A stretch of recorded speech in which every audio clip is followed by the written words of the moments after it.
Alors je recommence la vidéo parce que j'ai déjà tourné une partie mais j'avais oublié de mettre mon dictaphone, mon micro, donc je recommence. Alors je vous dis, cet appareil photo me perturbe, ça me perturbe parce qu'il y a ce retour qui est là et je suis pas habitué, ça me perturbe aussi parce que j'essaie de régler bien l'image, enfin, la lentille est un petit peu plus large, ce qui fait que les scènes, enfin les endroits où je filme habituellement sont pas filmés tout à fait de la même façon. Je sais pas, ça me perturbe. Aujourd'hui on va parler de 5 habitudes à mettre en place dans votre vie. Vous savez, il y a une chose à laquelle je crois, et s'il y a bien une chose à laquelle je crois, c'est ça, c'est que on est ce qu'on fait tous les jours. Donc peu importe à la rigueur, enfin si on était des automates, si on était des machines, si on changeait simplement ce qu'on faisait tous les jours, on deviendrait totalement des nouvelles personnes. Alors évidemment, le fait est qu'on n'est pas des machines, le fait est qu'il y a un aspect émotionnel qui rentre en compte et c'est pas si facile de ça que de changer. Mais c'est pour vous expliquer à quel point c'est important ce que vous faites tous les jours. Ce que vous faites tous les jours vous définit complètement, devient complètement votre nouvelle identité. Dans cette vidéo, j'ai voulu vous donner 5 habitudes très simples à mettre en place pour 2017 parce que vous savez, on n'a pas forcément, enfin, il y a des gens qui ont des grands projets, mais certaines personnes veulent juste améliorer leur vie, veulent juste être sur le chemin de commencer à construire leur vie, commencer à devenir les designers de leur vie. Ils n'ont pas forcément de très très grands projets. Mais il y a une chose que je vous garantis, une chose qui est certaine, c'est que si vous mettez en place dans votre vie ces 5 habitudes, et vous pouvez les mettre en place une tous les 2 mois ou une tous les 3 mois, idéalement une tous les 3 mois, et donc il faudra en mettre 2 en place à la fin, mais bon, vous serez rodé. Mais je vous garantis une chose, si vous mettez en place ces 5 habitudes dans votre vie, à la fin de l'année 2017, votre vie a changé. La première habitude, ça va être de se poser avec un carnet comme celui-ci et un stylo tous les jours, 15 minutes par jour, et de se demander ce que vous voulez, ce que vous attendez de la vie, avec vraiment aucune distraction autour, juste de vous poser et de réfléchir. Donc vous faites ça quand vous voulez. Moi je vous conseille plutôt de le faire le soir parce que le matin on est plus dans l'énergie, le matin on est plus dans le mode où on agit vraiment. On peut éventuellement se connecter à ce qui est important pour nous, mais c'est pas vraiment pour moi le matin. Bon après évidemment ça dépend des gens, qu'on va définir de nouvelles choses, qu'on va se poser tranquillement. Je le fais plutôt le soir. Mais de faire cet exercice, je vous assure, tous les jours, vous prenez 10 à 15 minutes, vous vous posez avec un carnet blanc, enfin vous vous posez avec le même carnet, forcément vous allez le remplir au fur et à mesure, et vous vous demandez ce que vous voulez dans la vie.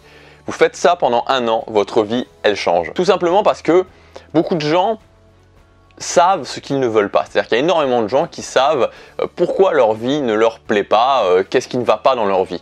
Mais quand on leur demande mais qu'est-ce que vous voudriez, dans quelle direction vous voulez aller, ils ne savent pas, ils n'ont pas cette réponse. Et quand on passe son temps à se concentrer sur ce qui ne nous convient pas, ça pose un réel problème.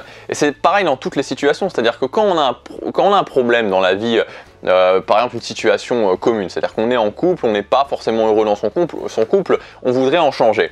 Mais quand on veut en changer, ça pose plein de questions. Qu'est-ce que je vais faire ensuite? Est-ce que je vais rencontrer quelqu'un d'autre? Est-ce que je vais pas être seul? Comment je vais gérer l'aspect financier? Enfin, tout ce genre de choses. Mais tant qu'on est concentré vraiment là-dessus, tant qu'on est concentré sur ce qu'on ne veut pas, c'est très compliqué. Alors qu'à partir du moment où on commence à se dire ok, voilà ce que je veux, voilà dans la direction dans laquelle où je veux aller, je veux rencontrer une nouvelle personne, je voudrais rencontrer une nouvelle personne qui ait telle ou telle qualité, qui partage telle ou telle valeur, qu'on commence à réfléchir sur l'avenir et à se concentrer sur ce qu'on veut, tout change. Passez du temps tous les jours à réfléchir à ce que vous voulez. Laissez votre esprit vagabonder, dites-vous ok, qu'est-ce que je voudrais, comment je me verrai dans 10 ans, qu'est-ce qui est important pour moi, qu'est-ce que j'aime bien dans ma vie actuellement, qu'est-ce qui m'a déjà fait plaisir dans ma vie, quelles sont les choses que je pourrais améliorer, mais faites-le tous les jours. Deuxième habitude, c'est de se lever tous les jours 30 minutes plus tôt. Juste 30 minutes plus tôt et de faire une routine du matin. Donc là, l'idée, c'est simplement vous mettez votre réveil 30 minutes plus tôt, vous vous levez 30 minutes plus tôt et vous mettez en place, alors je ne vais pas en reparler exactement dans cette vidéo, mais toutes les choses qu'on a pu déjà voir au niveau des routines du matin pour vous mettre dans la bonne énergie. Pour être différent, encore une fois, de la grande masse de 95% des gens qui se lèvent le matin en se disant « Putain, encore un jour, je vais faire un boulot que j'aime pas. Je vais aller à des endroits que j'aime pas, je vais fréquenter des gens que j'aime pas. » L'idée c'est vraiment de se lever 30 minutes plus tôt le matin, de faire un rituel du matin, donc ça peut être du sport, ça peut être de la méditation, du yoga, tout ce que vous voulez vraiment, mais de se mettre dans la bonne énergie. Troisième habitude, faire du sport. Alors, j'en ai souvent parlé, faire du sport, si vous voulez, c'est quelque chose auquel vous ne pouvez pas échapper pour être bien. Vous devez faire du sport. On peut me sortir tous les arguments qu'on veut, on peut me dire oui mais le sport c'est pour l'esthétique, ou je peux remplacer ça par la confiance en soi, je peux plus travailler ma confiance en moi, etc. etc. Peu importe, dans tous les cas, vous allez devoir faire du sport. C'est un essentiel dans la vie, il faut faire du sport. Notre corps est programmé pour faire du sport. En tout cas là-bas c'était différent, évidemment le but c'était pas d'aller faire du sport en salle. En tout cas maintenant, si on veut atteindre un certain niveau de bien-être, il faut faire du sport. Vous savez, il y a ce genre de choses dans la vie auxquelles finalement on peut pas vraiment échapper, on doit les mettre en place. Faire du sport, ça en fait partie, donc vous pouvez passer 2 ans, 5 ans, 10 ans, 20 ans à vous trouver des excuses, à vous dire que vous pouvez faire autrement. Mais en fin de compte, ça vous pourrira toujours la vie, ça pourrira votre santé, ça pourrira votre niveau d'énergie, ça pourrira la façon dont vous allez gérer vos peurs, dont vous allez gérer vos angoisses, dont vous allez gérer vos inquiétudes. Donc autant à un moment donné se retrousser les manches et le faire. 4e habitude, ça va être de lire. Alors je vous conseille vraiment de lire, ne serait-ce parce que c'est l'une des bases de l'apprentissage. Pour moi, il y a 3 grands types d'apprentissage actuellement. Il y a la lecture, il y a la formation et il y a le coaching. La lecture, c'est le moyen finalement le moins cher. Alors c'est très théorique, mais c'est vraiment très bien pour ouvrir son esprit. Vous n'êtes pas obligé de lire énormément, vous pouvez ajuster. Moi par exemple, ces 4 derniers mois, j'ai lu 1 heure par jour. Et je me suis rendu compte, pour tout vous dire, que ça ne me convenait pas. C'est-à-dire que j'avais l'impression de devenir une sorte de machine à lire et de pas vraiment profiter de mes lectures. Donc je me suis dit que j'allais diminuer à 1 demi-heure par jour. Donc à partir de janvier, quand je me remets vraiment à fond sur mon planning, je vais passer à 1 demi-heure par jour pour plus profiter de mes lectures. Mais on en a parlé dans la vidéo il y a quelques jours, le fait d'être capable d'apprendre de nouvelles choses, ça va sûrement être la capacité la plus importante dans les 10, 20, 30 ans à venir.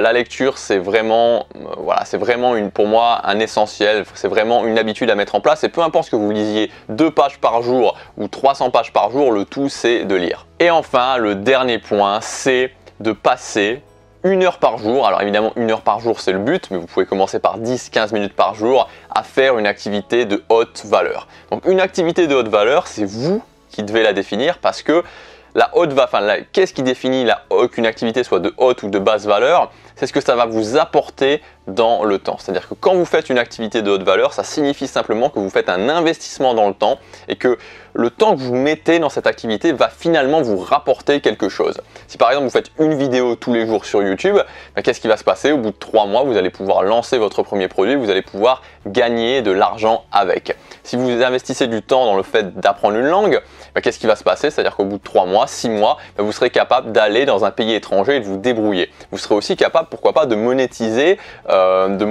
cet apprentissage de langue parce que en tant que salarié, vous pouvez être plus facilement embauché si vous parlez plusieurs langues. Ça peut être l'idée d'un business. Enfin bon bref, peu importe, c'est quelque chose que vous allez pouvoir rentabiliser. Si vous êtes là en train de regarder votre fil d'actualité Facebook par exemple, vous pouvez faire ça pendant 2000 heures l'année prochaine, mais à la fin ça sera 2000 heures qui auront été utilisées dans le vide. Moi j'ai vraiment eu cette révélation en fait parce que j'étais, il y a quelques années quand même, j'étais un gros joueur, je jouais beaucoup en réseau. Si vous voulez, à un moment donné sur un jeu qui m'avait particulièrement plu, j'ai fait le calcul du nombre d'heures que j'avais passé sur ce jeu. Et je crois que c'était quelque chose comme 2500 heures. Et quand j'ai vu ça, et surtout que c'était sur une période assez réduite, c'était sur 2 ans, c'était vraiment un truc, je jouais vraiment comme un dingue.